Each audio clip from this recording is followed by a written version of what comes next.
Shalom pemirsa Nilai Kehidupan, kita berjumpa lagi di dalam program ini. Pada hari ini kita akan sama-sama mengumuli tentang sebuah panggilan Tuhan yang saya percaya sangat melegakan dalam kehidupan kita. Marilah kepadaku, hai kamu yang letih, lesu, dan berbeban berat. Aku akan memberikan kelegaan kepadamu. Setiap kita mendengar panggilan Tuhan ini, ada sesuatu yang luar biasa terjadi dalam kehidupan kita. Ada suatu tempat di mana kita bisa mendapatkan kelegaan dari kepenatan-kepenatan yang melanda hidup kita. Tetapi apakah sesederhana itu panggilan Tuhan atas orang Kristen, panggilan Tuhan atas hidup kita? Mari bersama-sama kita simak firman Tuhan yang akan disampaikan oleh Pendeta Dr. Rubin Adi Abraham mengenai panggilan Tuhan atas kita sebagai orang-orang percaya. Tuhan memberkati Anda. Shalom pemirsa sekalian. Senang sekali saya Pendeta Rubin Adi Abraham bisa menjumpai Anda lagi dalam program ini. Hari ini saya akan bicara tentang panggilan orang Kristen. Matius 11 ayat 28-30 berkata, "Marilah kepadaku semua yang letih lesu dan berbeban berat, aku akan memberi kelegaan kepadamu. Pikulah kuk yang kupasang dan belajarlah padaku, karena aku lemah lembut dan rendah hati, dan jiwamu akan mendapat ketenangan. Sebab kuk yang kupasang itu enak dan bebanku pun ringan." Ada 3 panggilan yang kita harus pahami sebagai orang percaya. Yang pertama adalah panggilan untuk menerima undangan Yesus. Marilah kepadaku, hai kamu sekalian yang letih lesu dan berbeban berat. Ini adalah undangan yang manis dari Tuhan Yesus untuk kita meninggalkan segala beban, dosa. Lalu kita bertobat, diampuni dosanya, dan dipulihkan oleh Tuhan. Dalam Yohanes 6 ayat yang ke-37, Tuhan Yesus juga pernah berkata demikian, "Semua yang diberikan Bapa kepadaku akan datang kepadaku, dan barang siapa datang kepadaku, ia tidak akan kubuang." Saudara, panggilan ini tidak ditujukan kepada orang yang baik, kepada orang yang saleh, orang yang suci. Tapi orang-orang yang punya beban, punya masalah, punya kesulitan hidup, punya ikatan dosa. Supaya kita mau menerima kelepasan, kelegaan yang sejati dari Tuhan Yesus. Dan siapapun kita, apapun latar belakang kegelapan yang kita pernah alami dalam kehidupan ini, kalau kita mau datang kepada Tuhan, kita tidak akan pernah dibuang. Saudara-saudara, dunia ini adalah dunia yang penuh dengan begitu banyak masalah. Dan kita sangat membutuhkan pertolongan sejati yang hanya datang dari Tuhan Yesus Kristus. Teringatlah saya pada tahun 1980-an, di televisi Republik Indonesia itu ada acara drama dengan salah satu peran yang dimainkan oleh seorang wanita yang bernama Marlia Hardy. Dia memainkan seorang ibu yang saleh, ibu yang sangat bijaksana, penyabar, telaten, dan suka memberikan nasihat bagi anggota keluarganya yang sedang ada masalah. Tapi yang mengejutkan adalah ternyata satu kali dia mati bunuh diri dengan cara menggantung diri. Dan ini membuat kaget banyak pemirsa televisi. Rupanya dia harus menanggung derita sendirian. Dia harus memikul seorang citra sebagai seorang ibu yang baik. Padahal dalam kehidupan nyata sehari-hari ketika dia menghadapi persoalan, dia tidak sanggup mengatasinya. Nah, betapa banyak orang-orang yang hidupnya pun pada masa ini seperti dia. Dan kita sungguh membutuhkan pertolongan yang hanya bisa diberikan oleh Yesus yang maha baik itu. Kalau saudara ada beban, saudara ceritakan kepada orang lain belum tentu bisa menolong. Bahkan jangan-jangan kita sudah menularkan bibit kekecewaan, bibit rasa ketidakmampuan, ketidakberdayaan kepada orang lain. Seperti satu kali ada seorang yang frustrasi sekali dan dia ingin bunuh diri melompat dari sebuah jembatan. Seorang polisi yang kebetulan lewat berkata, tunggu dulu, jangan bunuh diri dulu, coba cerita sama saya. Apa penyebabnya kamu mau bunuh diri? Orang itu berkata, oke, saya mau cerita. Sambil dia berdiri di jembatan itu, Bapak jangan dekat-dekat. Dan dia mulai cerita tentang kegagalan hidupnya. Dia ternyata di PHK dari pekerjaan. Dia tidak punya uang. Lalu istrinya meninggalkan dia. Anak-anaknya tidak mau mengakui lagi sebagai bapak. Semua teman-temannya nggak ada yang mau kenal lagi kepada dia.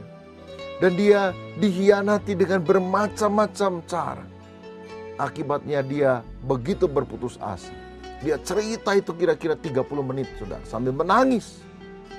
Mendengar hal itu si polisi pun menangis juga. Karena rupanya dia mengalami pengalaman hidup yang sama menyakitkan seperti si pria tersebut. Akhirnya 30 menit kemudian mereka berdua-duanya ada di atas jembatan, terjun bunuh diri, saudara. Lah inilah manusia yang penuh dengan beban dan masalah. Tapi kalau kita ketemu dengan Tuhan Yesus, ada pengharapan karena dia mau memberikan kehidupan yang baru. Seorang di Amerika Serikat pernah begitu kecewa dengan hidup karena banyak masalah. Dia ambil pistol dan mau menembak dirinya sendiri. Lalu ketika dia mau tembak, karena dia ada di apartemen, dia pikir nanti suara pistolnya terdengar dan ada orang yang akan menolong dia. Maka dia nyalakan radio keras-keras supaya suara tembakan itu tidak didengar oleh para tetangganya. Dan ketika dia sedang setel radio keras-keras, ada sebuah lagu sedang dikumandangkan dari sebuah stasiun radio Kristen yang judulnya adalah Yesuslah jawaban bagi dunia. Kalau engkau punya beban yang berat, datanglah pada Yesus. Dia adalah jawaban. Dia mendengar lagu seperti itu dalam bahasa Inggris. Dan tiba-tiba dia terhenyak. Dia berpikir, ya mungkin masih ada yang bisa sanggup menolong saya, yaitu Tuhan Yesus. Dia letakkan pistolnya, dia pergi ke sebuah gereja kecil tidak terlalu jauh dari apartemennya. Dan seorang pendeta melayani dia, mendoakan dia. Dia tidak jadi bunuh diri. Hidupnya sekarang dipulihkan. Karena apa? Setiap orang yang berjumpa dengan Yesus, dia tidak akan dibuang oleh Tuhan. Hidupnya akan dipulihkan. Apapun beban masalahmu, terimalah undangan Yesus yang begitu manis ini. Mari kita mendengarkan sebuah lagu pujian untuk kemuliaan nama Tuhan.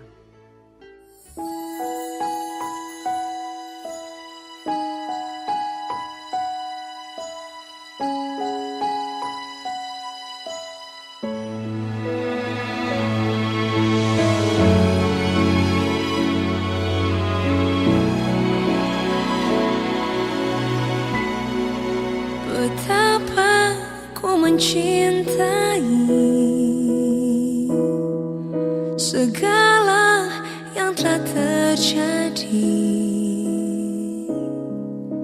Tak pernah sendiri jalani hidup ini, selalu menyertai. Betapa ku menyadari di dalam hidupku ini, kau selalu memberi rancangan terbaik oleh karena kasih.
Pemirsa, sebagai orang percaya kita mendapatkan panggilan dari Tuhan. Yang pertama, panggilan untuk menerima undangan Yesus. Yang kedua adalah panggilan untuk belajar kepada Yesus. Pada ayat yang ke-29 dikatakan, "Dan belajarlah padaku karena aku lemah lembut dan rendah hati, dan jiwamu akan mendapatkan ketenangan." Bukan belajar ilmu tentang Yesus, tapi terutama belajar keteladanan hidup, karakter daripada Yesus yang lemah lembut dan rendah hati itu. Saudara-saudara, di dalam dunia ini kita harus belajar meneladani sifat yang indah dari Yesus. Roma 12 ayat 2 dikatakan, "Jangan kamu serupa dengan dunia ini, tapi berubahlah oleh pembaharuan budi." Kita mesti berubah dari kehidupan manusia lama yang gelap penuh dengan dosa menjadi ciptaan baru yang memiliki sifat seperti Kristus. Nah, memang ini membutuhkan proses pembentukan untuk menjadi serupa seperti Kristus. Kita ini bagikan tanah liat di tangan penjunan. Kita harus rela dia membentuk hidup kita.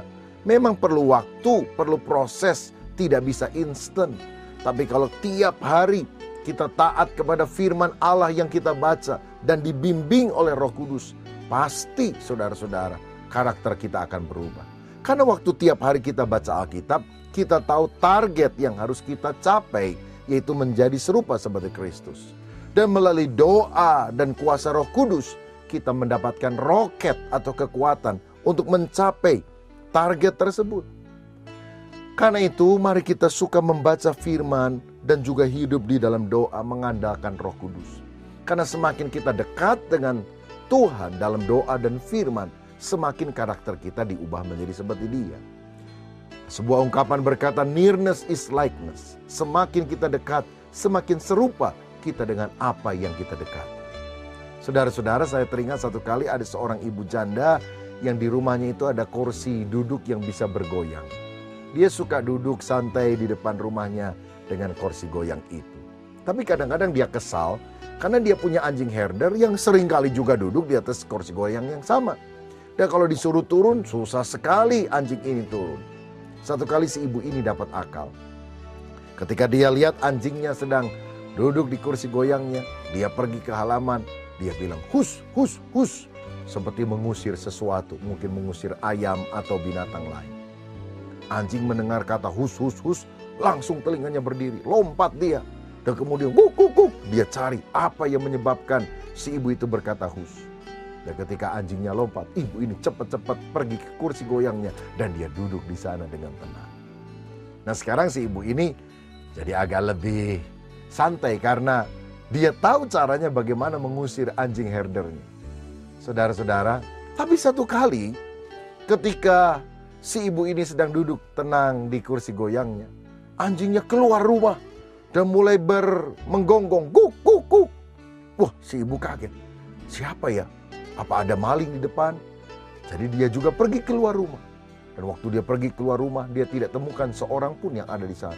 Tiba-tiba anjing langsung lari ke dalam rumah dan duduk di atas kursi goyang tadi. Rupanya dia mengikuti teladan daripada si ibu. Nah, bayangkan, anjing aja lihat apa yang dia perhatikan setiap hari, bisa mengikuti apa yang dilakukan oleh nyonya rumah tersebut.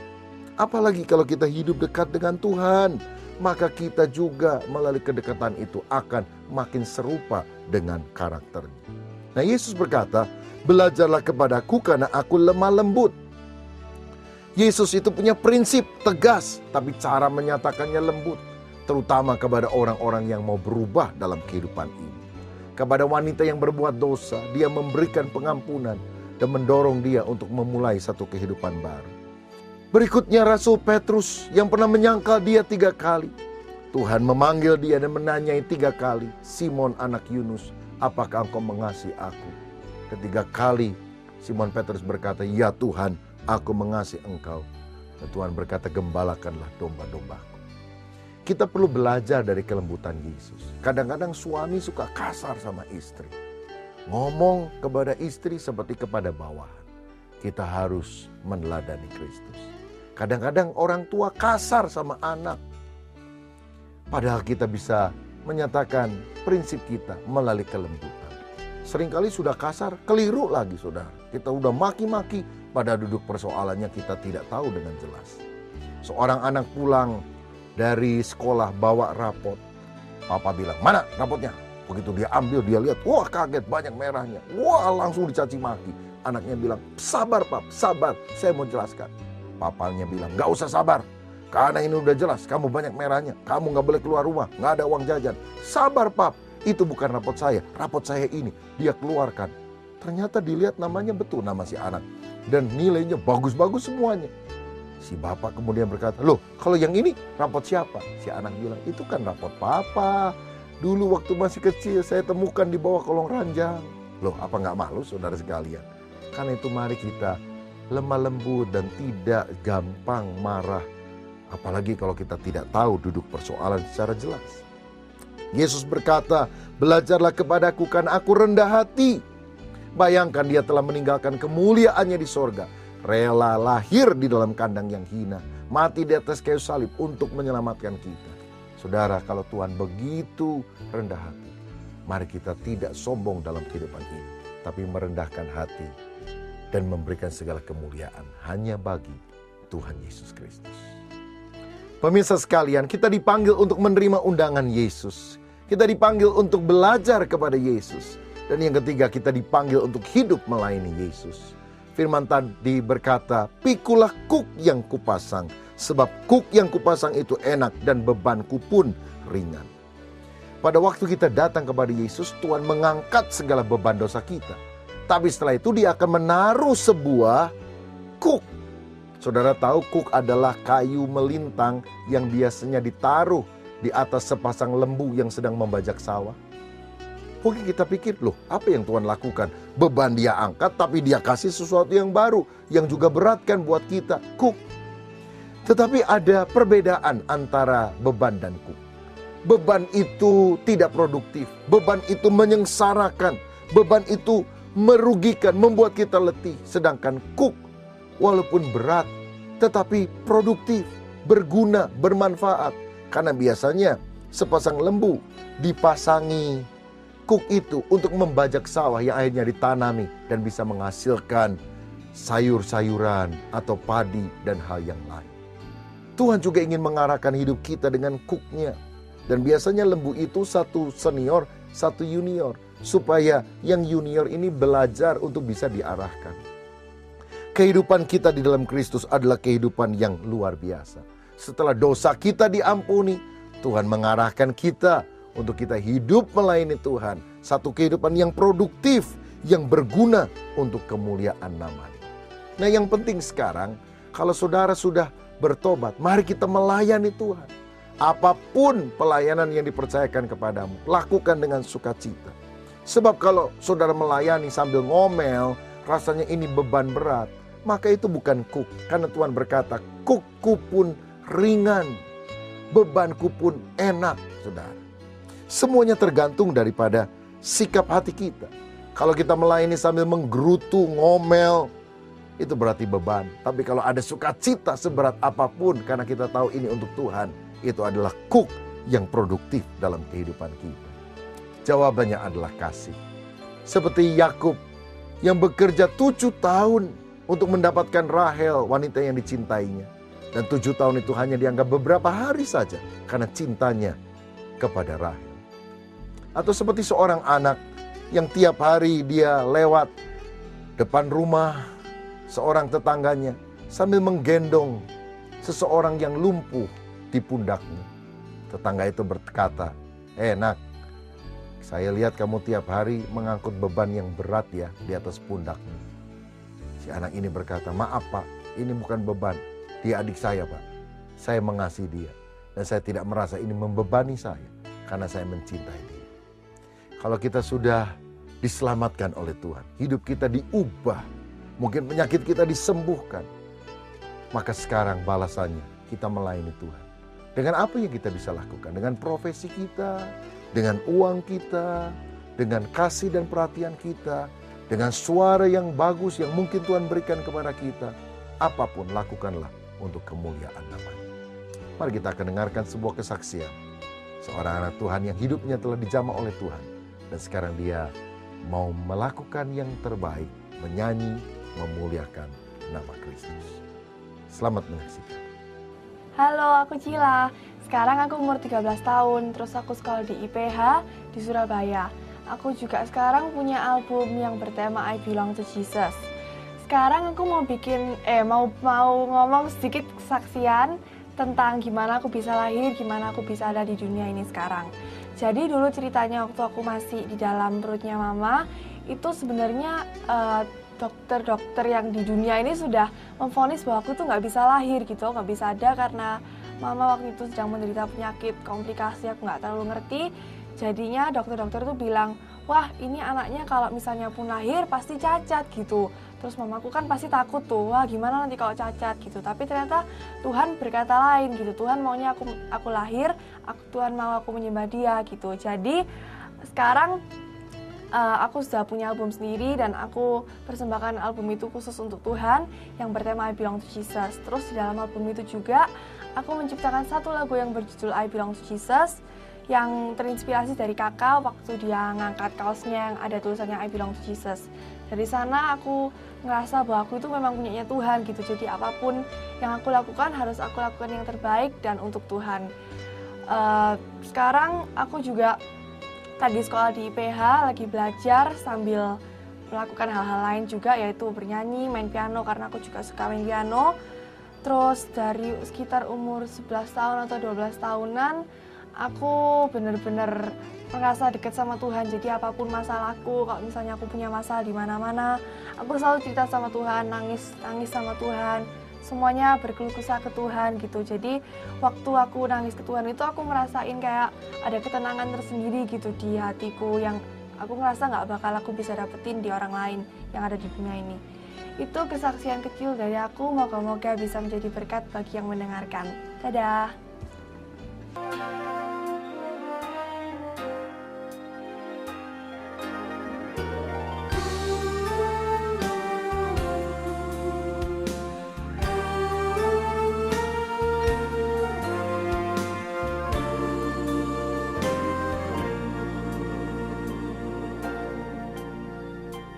Besar setiamu, Yahu Bapa.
Kalau hari ini kita mengalami beban berat yang melanda kehidupan kita, mari kita datang kepada alamat yang tepat.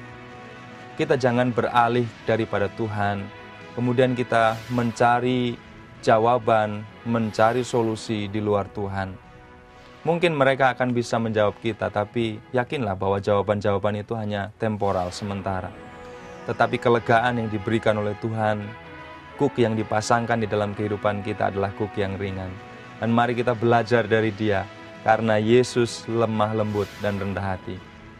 Saudara yang dikasih Tuhan, pemirsa Nilai Kehidupan, mari bersama-sama kita meresponi firman Tuhan ini dengan berdoa. Terima kasih Bapa Surgawi, terima kasih Tuhan Yesus, karena Engkau membuka tangan-Mu bagi kami yang berbeban berat, yang berletih lesu, dan Engkau akan memberikan kelegaan kepada kami. Ini adalah sebuah jaminan yang sangat luar biasa di dalam kehidupan kami, dan mendorong kami untuk hidup, memasang kuk yang ringan itu di dalam hidup kami, meneladani Engkau yang lemah lembut dan rendah hati itu. Dan biarlah kami hidup di dalam bagian yang harus kami lakukan, sesuai dengan apa yang sudah Engkau lakukan di dalam hidup kami. Ketika kami diberi kelegaan, maka kami harus melakukan sesuatu untuk Tuhan. Terima kasih Tuhan, berkati seluruh pemirsa program Nilai Kehidupan ini, dimanapun mereka berada, dengan segala pergumulan yang sedang mereka hadapi. Dan kami percaya bahwa masalah-masalah, pergumulan-pergumulan dan beban apapun hari ini Tuhan akan selesaikan. Di dalam nama Tuhan Yesus kami berdoa dan mengucap syukur. Haleluya. Amin. Saya percaya bahwa firman Tuhan hari ini menjadi berkat bagi Anda. Dan kami rindu Anda menyampaikan kesaksian mengenai berkat-berkat yang Anda terima sepanjang kehidupan Anda, mengenai karya Tuhan dalam hidup Anda. Bahkan juga mungkin beban-beban doa. Mari hubungi dan kontak nomor-nomor yang tertera pada layar kaca Anda, dan kita akan bersama-sama berdoa kepada Tuhan. Pemirsa Nilai Kehidupan, sampai berjumpa lagi pada minggu yang akan datang. Tuhan memberkati Anda sekalian.